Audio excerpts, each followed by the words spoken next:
The non-alchemist produced a video on the argument from Divine Hiddenness, so I thought now would be a good time to contribute to that discussion. He put up this syllogism, which you can read for yourself.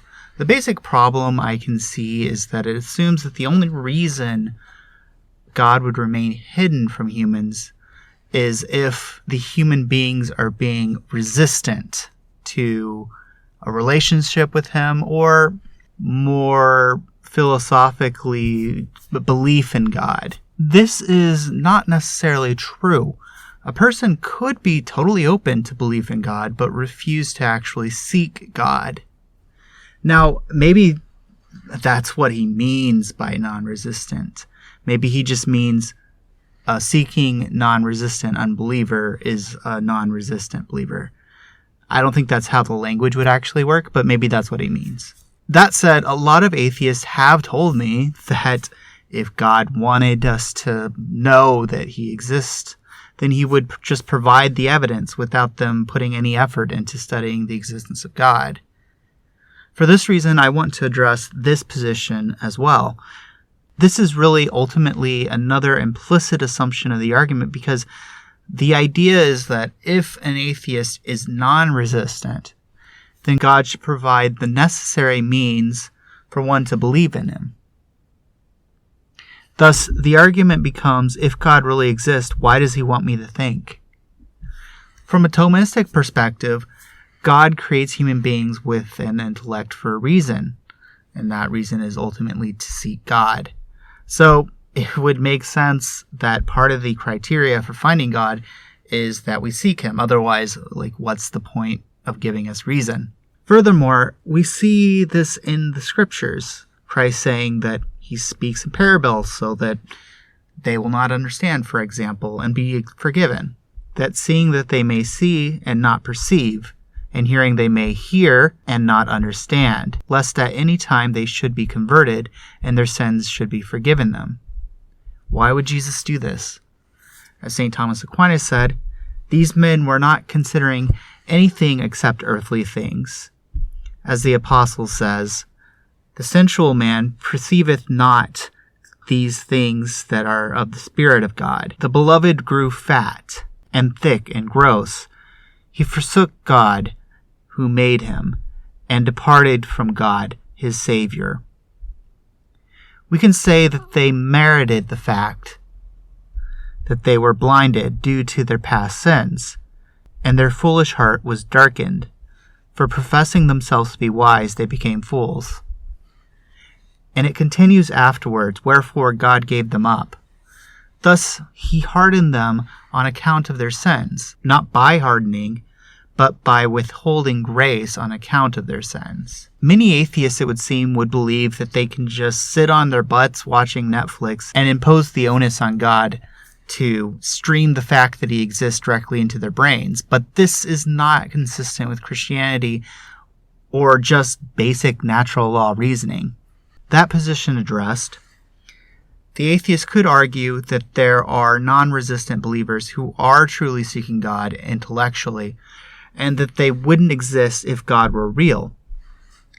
This is much more doubtful. First, an intellectual pursuit of truth takes time, so the fact that any individual person has not yet found God is not strong evidence, because it is always possible that he will find it later, except in the moments before death, which I will get to later. But I don't have to assert that any particular atheist that is currently existing is a non-seeking atheist. I just have to say that if he is a seeking atheist, then he will find God eventually. Secondly, it is very plausible that the atheist who will never convert simply is not seeking the evidence. From my experience, most of the atheists I've interacted with think the argument for motion is the Kalam cosmological argument. They simply have not studied the first thing about God's existence. And this wouldn't take any time at all, 30 seconds on Google, and you could figure this out.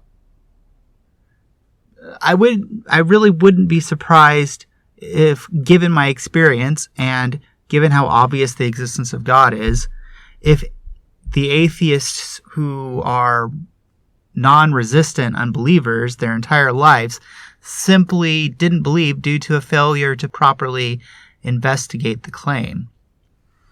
This also seems to be the position of St. Paul, as he says, "For since the creation of the world, his invisible attributes, that is, his eternal power and divine nature, have been clearly perceived, being understood by what has been made, so that they are without excuse."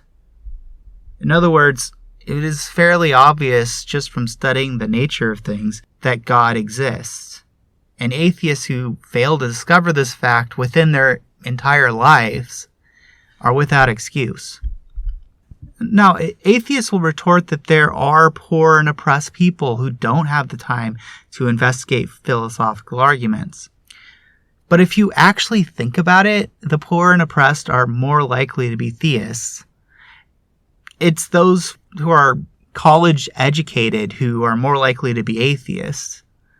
It is equally plausible that theism is easy for people to discover the truth of, and what's difficult to maintain is atheism. All of the complexity of addressing the modal collapse argument, for example, doesn't come from the complexity of theism, but from the elaborate way atheists have bent over backwards to try to reject theism. So it isn't evident to me that a primitive faith in God requires a PhD level understanding of God. It is plausible that this basic level is available to everyone, no matter how oppressed they are. And they just don't worry about these higher level criticisms of theism. Thirdly, if we suppose that there are atheists who diligently seek the truth their whole lives and never discover that God exists, we could argue that they had an implicit belief in the existence of God. This I am more thinking about the person isolated from the data, such as somebody in an isolated tribe. Their belief could be as simple as the belief in the universal good, which, from a Thomistic perspective, God is the good itself. So believing in the universal good would be believing in God. I mean, some self-professed atheists may even believe in God in this sense, but what they reject is some sort of straw man idea of God, such as the magic man in the sky. Finally, suppose someone does die seemingly in the state of unbelief. A deathbed conversion is always possible. Who knows, maybe there are near-death experiences which lead to belief in the existence of God for those who have diligently sought the truth. We have multiple examples of near-death experiences, so it is certainly something that is plausible, if not something that has strong evidence in its favor. But it ultimately boils down to two options here. One, God provides the necessary means for belief, or two, God doesn't provide the necessary means for belief. This form of divine hiddenness boils down to the claim that it's more likely that God doesn't provide the necessary means for belief than that God does provide the necessary means for belief. What's the evidence for this? Well, they'll cite people who are currently living who seem like honest people, but that can't be evidence for it because it's possible that there's a deathbed conversion, right? They could cite people who are on their deathbeds, but that can't really be evidence either because there could be a very near-death experience at some point where they're not conscious enough to convey their experience to us. So there really isn't any evidence at all that there isn't some sort of deathbed conversion for these people. The fact that we don't see God providing this necessary means cannot be evidence because that would just be an argument from ignorance. We wouldn't expect necessarily to see every case of deathbed conversion or near-death experience. There is simply no more evidence against this view than there is evidence against the idea that heaven exists because we can't see it. Another objection that atheists might level is to say, oh, well, you're only suggesting this to save theism. My response is, so what? Like, you're trying to demonstrate to me that God doesn't exist. To do that, you need to show it is more certain that God doesn't provide the necessary means for belief than that he does. You can't just assert that your position is true because I only accept my position because I believe God exists. To really drive this point home, follow the syllogism. If Biden were human, we'd expect him to sleep. Biden doesn't sleep, therefore Biden isn't human. Now look at premise 2. Premise 2 isn't supported by evidence at all. Like, there's no evidence that Biden doesn't sleep. Now, I don't have any direct videographic evidence that Biden does sleep either. Maybe it exists somewhere. I don't know. He's old. There probably does exist, but I don't have that evidence. Does that mean that it would just be begging the question to say, I think premise 2 is false and Biden must sleep because he is a human being? Of course not. I mean, I have good reason to believe Biden is a human being, and therefore good reason to believe Biden does sleep. Oh, but I'm just saying that because I have to save the idea that Biden is human. I guess, but it's reasonable to believe, given the strong evidence that Biden is a human, right? Similarly, it's reasonable to believe that God provides this necessary means for belief, given the strong evidence that he exists. There's absolutely nothing wrong with that reasoning.